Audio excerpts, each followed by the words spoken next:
हाँ, तो कैसे हो सब लोग। नमस्कार, स्वागत है आपका हमारे YouTube channel oven thought study point पर। हम लोगों ने कल पढ़ा जाम्बोजी के बारे में। तो जाम्बोजी के एक और समकालीन जो थे जिनका नाम था जसनाथ जी, ठीक है ना, वो कतरिया और बीकानेर से संबंध रखते थे। तो आज हम जसनाथ जी के बारे में अध्ययन करेंगे और जसनाथ जी ने जो जो बातें बताई, उन्होंने 36 उपदेश दिए, उनके बारे में भी चर्चा करेंगे। उन्होंने किस वृक्ष को पवित्र माना, उनके बारे में भी चर्चा करेंगे। और किस पक्षी के पंख को पवित्र माना, उनके बारे में भी चर्चा करेंगे। तो आज हम लेते हैं जसनाथ जी के बारे में। तो जसनाथ जी को ले लेते हैं, ठीक है। आ जाइए। सबसे पहले आप ऊपर देखिए, आपको एक तस्वीर दिखाई दे रही होगी, एक संत की तस्वीर दिखाई दे रही होगी। ये है जसनाथ जी की तस्वीर, ठीक है ना। जसनाथ जी आपको दिखाई दे रहे हैं। और इधर की तरफ भी एक तस्वीर दिखाई दे रही होगी, जिसके अंदर आपको ये दिखेगा कि कोई व्यक्ति जो है वो अंगारों के ऊपर खड़ा होकर नृत्य की मुद्रा बनाए हुए, हाथों में भी अग्नि लिए हुए दिखाई दे रहा होगा। तो ये जसनाथी संप्रदाय का व्यक्ति है जो अग्नि नृत्य कर रहा है, और ये जसनाथ जी खुद है। तो आज हम लेते हैं जसनाथी संप्रदाय और उसके अंदर जसनाथ जी के बारे में, ठीक है ना। तो जसनाथी संप्रदाय की स्थापना करने वाले कौन थे? तो स्थापना करने वाले कौन है, ध्यान रखना। जसनाथी संप्रदाय की स्थापना करने वाले हैं जसनाथ जी जाट, ठीक है। जाट परिवार में पैदा हुए थे। और जाट परिवार में भी ध्यान रखना, ज्ञानी जाट थे। कौन से जाट थे? ज्ञानी।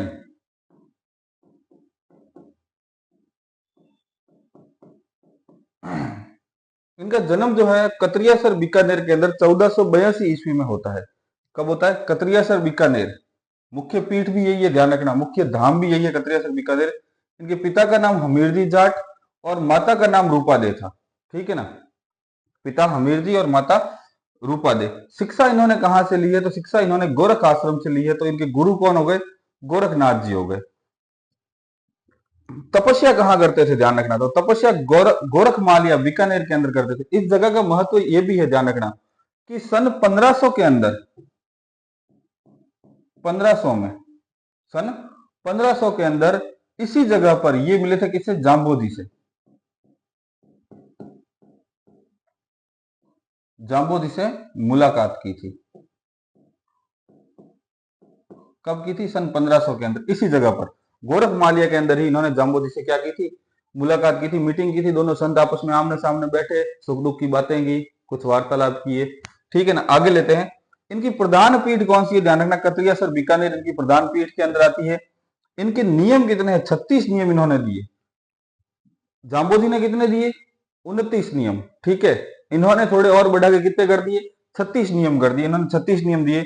इनके पवित्र ग्रंथ कौन से? देखो, समुद्रा और कोडा ग्रंथ, ठीक है ना। समुद्रा और कोडा ग्रंथ, इन दोनों ग्रंथों के अंदर ध्यान रखना, इन दोनों ग्रंथों के अंदर जसनाथ जी के उपदेश लिखे हुए हैं। प्रमुख ग्रंथ भी यही है और इनके क्या लिखे हुए हैं? उपदेश लिखे हुए हैं। इनके जो अनुयायी है वो क्या करते हैं? एक नृत्य का आयोजन करते हैं। इन्होंने देखा कि जाम्बोजी ने तो आर्ट एंड कल्चर की क्लासे लगा ही नहीं, तो कम से कम मैं लगा दूं आर्ट एंड कल्चर की। वो कोर्स वहां जाम्बोजी के पास मिलेगा नहीं, तो इन्होंने लगा दिया और इन्होंने एक नृत्य चालू करवाया। कौन सा?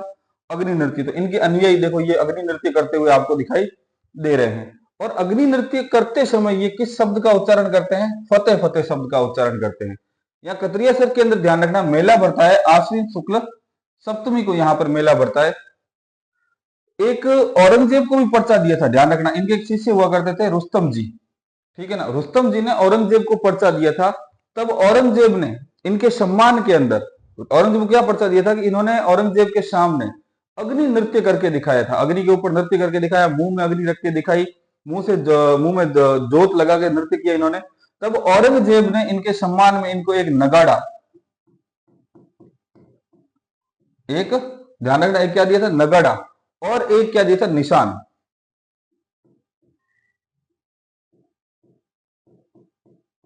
नगाड़ा व निशान किसने दिया था? औरंगजेब ने इनको दिया था, नगाड़ा और निशान। निशान का मतलब होता है झंडा, एक परचम, ठीक है ना। ध्यान रखना, जसनाथ जी के प्रभाव में आकर सुल्तान सिकंदर लोदी ने जसनाथ जी की प्रधान पीठ स्थापित करने के लिए कतरियासर जो बीकानेर के अंदर है वहां पर क्या दान की थी? भूमि दान की थी, ठीक है ना। आगे देखते हैं कि इनकी 5 उपपीठें कौन कौन सी है। तो इनकी 5 उपपीठें देखो, बमलू बीकानेर के अंदर, लिखमा देसर ये भी बीकानेर के अंदर, पूनासर ये भी बीकानेर के अंदर, मालासर ये भी बीकानेर के अंदर। तो ये चार ध्यान रखना, ये चार बीकानेर के अंदर है। फिर है पांचला सीधा, पांचला सीधा गांव वो है नागौर के अंदर, ठीक है ना। तो ये ध्यान रखना, पांच प्रमुख उपपीठ हैं। मुख्य पीठ कौन सी है? कतरियासर बीकानेर वाली, ठीक है ना। जसनाथ जी के देखो पांच ठिकाने, इस संप्रदाय के पांच ठिकाने हैं। तो ये पांच पीठें आपको दिखाई दे रही है। 12 धाम है, 84 बाड़ी है और 108 क्या है? स्थापना है इनकी, ठीक है ना। 108 जगह इनकी स्थापना की हुई है। जसनाथ जी के प्रमुख शिष्य कौन थे? ध्यान रखना। तो एक तो थे हरोजी, हरोजी महाराज, जिसको बमलू के नाम से जाना जाता है। एक कौन थे? हसोजी, ठीक है, जो लिखम देसर के थे। एक थे पालोजी महाराज, ये प्रमुख शिष्यों के अंदर माने जाते हैं। प्रमुख दो शिष्य और तीन शिष्य और भी थे, ध्यान रखना। उनके बारे में आगे आपको बताता हूं। तीन शिष्य और थे, उन्होंने अलग अलग जो किताबें लिखी है उनके बारे में बताऊंगा। 12 वर्ष इन्होंने साधना की, भयंकर साधना की, और 1506 के अंदर इन्होंने कतरियासर के अंदर ही क्या ले लिए? समाधि ले लिए। तो ये थी महत्वपूर्ण जानकारी। इसका एक बार आप स्क्रीनशॉट ले लीजिए फटाफट।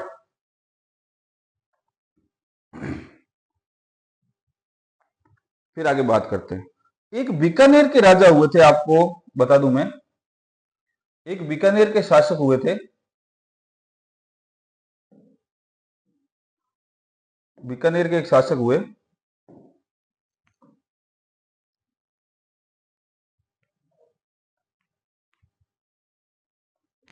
लूणकरण, ठीक है ना। बीकानेर के एक शासक हुए थे लूणकरण। उनको भी क्या था कि इनके कारण उनको भी इन्होंने क्या दिया था?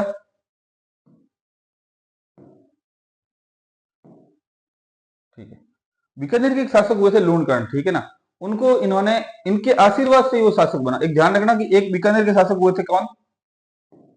राव बीका।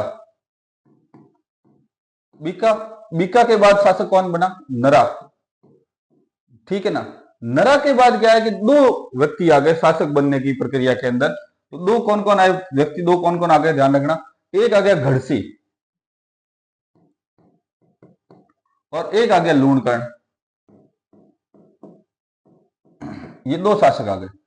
अब ये दोनों एक बार क्या हुआ कि किससे? दशनाथ जी से मिलने के लिए गए। तो ये जो घड़सी था, ये ध्यान रखना, घड़सी थोड़ा क्या है? मैं भाव रखता था, अहम भाव रखता था। लूणकर्ण एकदम शांत स्वभाव का था। तो घड़सी जाते ही दशनाथ जी के आगे बैठ गया, सामने बैठ गया बराबरी में, और जाते ही पूछा, और दशनाथ जी क्या हालचाल है, बताओ क्या चल रहा है। और लूणकर्ण ने आते ही जसनाथ जी को क्या किया? दंडवत प्रणाम किया। तब जसनाथ जी ने बोला कि गर्व करे ना गोला घड़मल, गर्व करे ना गोला घड़मल, मैं तेरो राज न जानू। गर्व करे ना गोला घड़मल, मैं तेरो राज न जानू। राज दियो लूणकर्ण ने, गुरु गोरख प्रमाणु। इन्होंने कहा कि तू घड़सी, तू इतना गर्व किस बात का कर रहा है? मैं तेरे राजपाट को नहीं मानता। मैं आज से राज किसको देता हूं? लूणकर्ण को देता हूं। किसको देता हूं? लूणकर्ण को। और ये बात मैं गुरु गोरखनाथ को प्रमाण मानकर आज मेरे मुंह से बोल रहा हूं। तो ध्यान रखना कि लूणकर्ण जो था जसनाथ जी की, जसनाथ जी के आशीर्वाद से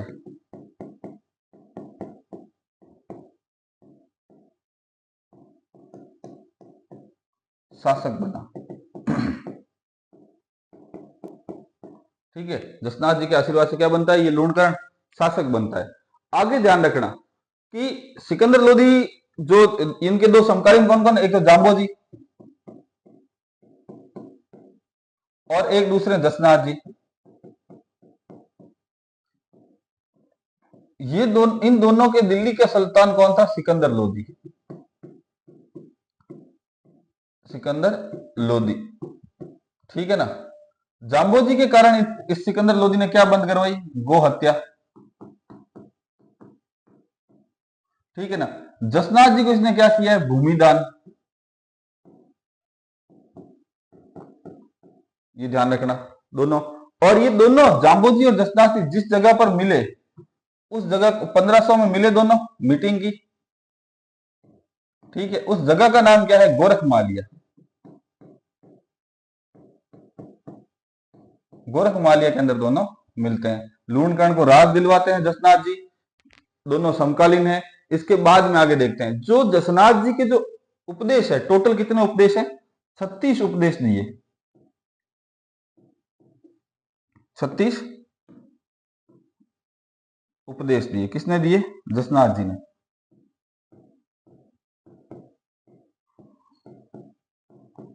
जसनाथ जी ने टोटल कितने उपदेश दिए? 36 उपदेश दिए।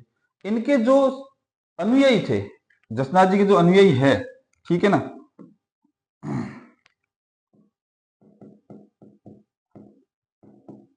इनके जो अनुयायी है वे ध्यान रखना गले में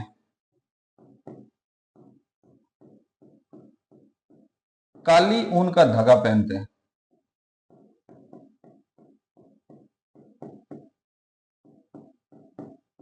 काली ऊन का क्या पहनते हैं? गले के अंदर काली ऊन का क्या पहनते हैं? धागा पहनते हैं। और ध्यान रखना, ये जाम्बूजी खेजड़ी को पवित्र मानते हैं, ये जाल वृक्ष को पवित्र मानते हैं।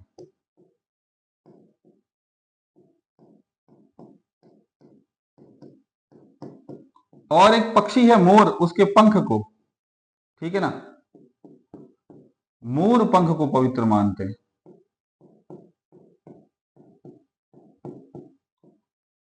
और लूणकर्ण को इन्होंने शासक बनाया तो इसने सिक्कों के ऊपर किसका?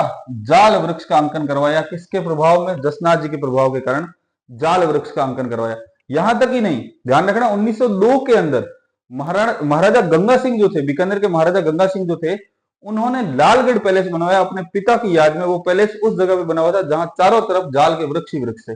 आजकल सिटी बन गई है तो सिटी होने के कारण वहां जाल के वृक्ष कम दिखाई देते हैं, पर उस समय में वहां पर ध्यान रखना 1902 के अंदर जब उन्होंने लालगढ़ पैलेस बनाया तो चारों तरफ जाल के वृक्ष ही वृक्ष मौजूद थे। इनके दो शिष्य थे मुख्य, ध्यान रखना, दो क्या तीन, तीनों के बारे में, रुस्तम के बारे में बता चुका हूं, दो शिष्य और थे, उनके बारे में बता देता हूं आपको। एक था लालनाथ, एक थे लालनाथ। लालनाथ जी जो थे, इन्होंने एक ग्रंथ लिखा जिसका नाम था, ध्यान रखना, जीव समुद्री, जीव समुद्री ग्रंथ लिखा। जीव समुद्री ग्रंथ लिखा। किसने लिखा? लालनाथ जी ने। किनके शिष्य थे? जसनाथ जी के शिष्य थे। एक शिष्य थे, ध्यान रखना, रामनाथ जी।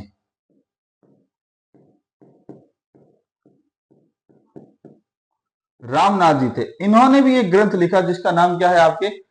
यशोनाथ पुराण।